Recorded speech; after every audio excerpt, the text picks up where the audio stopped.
Eric Burgess here with Music Marketing TV, and today we're going to be talking about using the Pro Q3 to do spectral panning using the ability to work with per band multi-channel stuff. That's just a mouthful. Basically, we're going to use mid-side in a really smooth way to accomplish some things that are pretty nice touches to a mix. So here I have this mix. I'll play for you a short snippet starting right here. We're going to be working on this section specifically. So let me play it for you.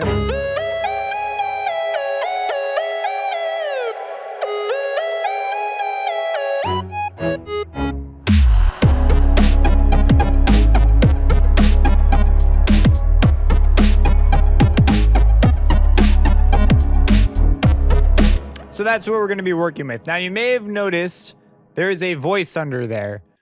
It's this.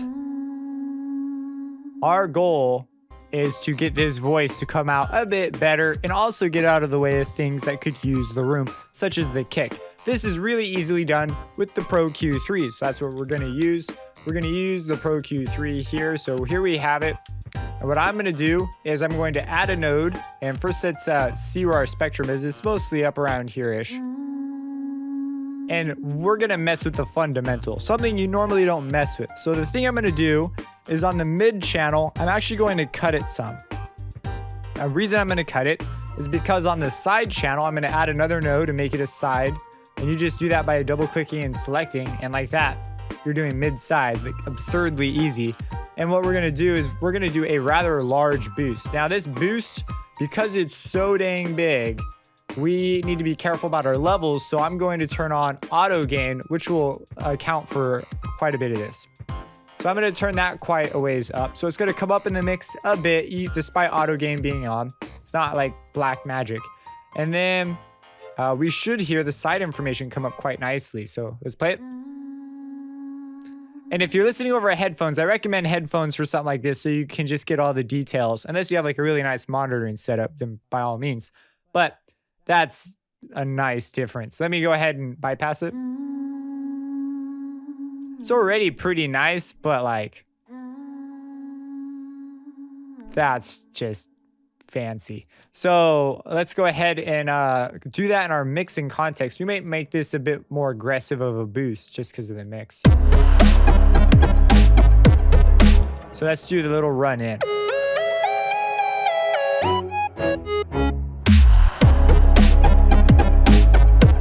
That's so much more. You can just, it helps the atmosphere. Now, this isn't an element I necessarily want the listener to like hear pop out of the mix, but it's something to help settle them in, you know? Let's go ahead and bypass it just so you get the other version.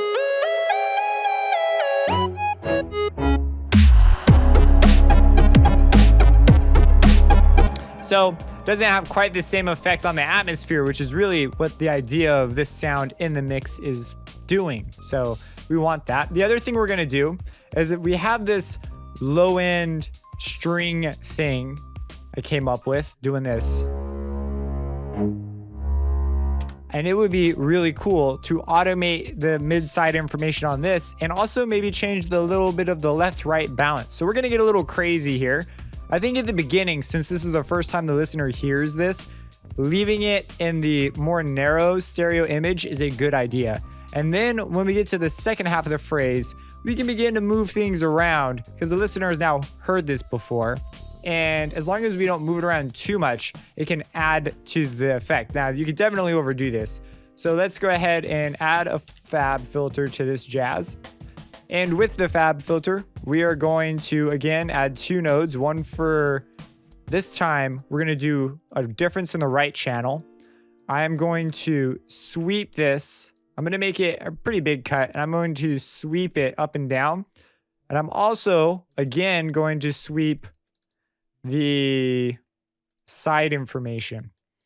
So a little bit strange of a combination. Again, a combination that's ridiculously easy to do in the software just because, I mean, like, this would be a real pain to do in some other softwares.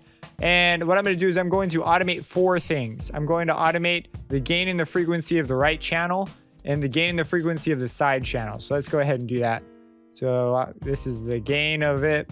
And now we'll automate the frequency. Now we'll go to our right channel and we'll automate the gain. and we'll automate the frequency. So we have our 4 things being automated. And let's go ahead and settle in on our mids first. Now this beginning section, we don't want this Pro Q to affect our mix up until this point. So I'm gonna also turn on and automate a wet dry, a mix level. And I'm going to steal a piece of this. I don't know if you could hear that crack, but that was my neck. Holy cow. I need to go see a chiropractor. And there we have it. Our mix is set at the beginning, and then we're just gonna fade this on up. If you don't work in FL, the automation might seem a little strange, like how it pops up and works, but I swear I love how it works.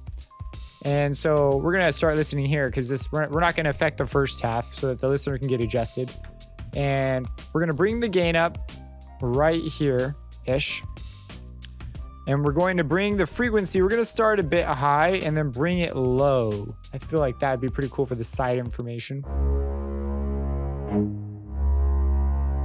Yeah, listen to that.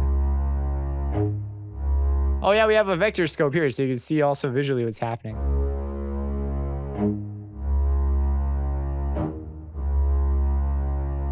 Let's also turn on the auto gain here. And you can hear it all the way it comes back. That's nice. You know, we could repeat this automation. In FL, it's actually pretty easy to do. You just select them and drag them over and bam, it's repeated. So let's go ahead and now dial in our right channel. Now the right channel, I want to be careful because that's kind of a stranger move, mostly for interest. So I'm going to only do it here at the end. And I'm also going to do a sweep downwards and then kind of come back up. Let's make sure we don't get any funny resonance. That is pretty strange. I think that needs to be a little bit broader of a move. It doesn't stick out so much. Maybe start out lower. Like so. Okay, let's hear what we got.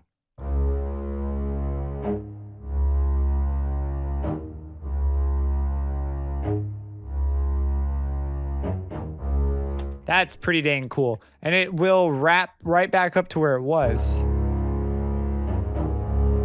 I don't know what the heck that was, but let's and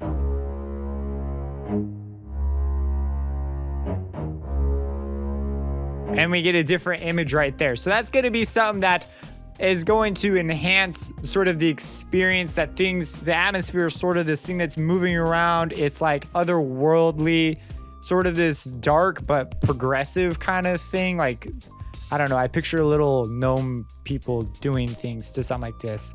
Just the melody in general. So let's go ahead and put it in the mix and just hear how it gives, by moving things like this around, you give room for other elements to be heard in new ways. So that's sort of the idea behind some of these moves. So let's give it a listen from where we were and just see what's happened to the mix.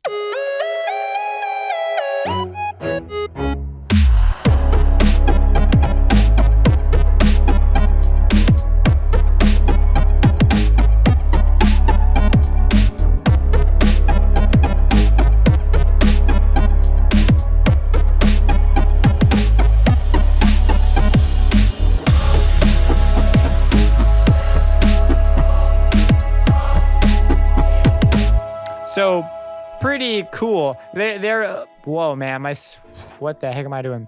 And they're just like nice moves you can do that can really make a mix shine. Now, things that I need to still sort out, of course, I feel like I could definitely get my kick to come through a little bit better along with my snare. And I could probably bring down the level of the sub bass quite a bit actually and still be okay.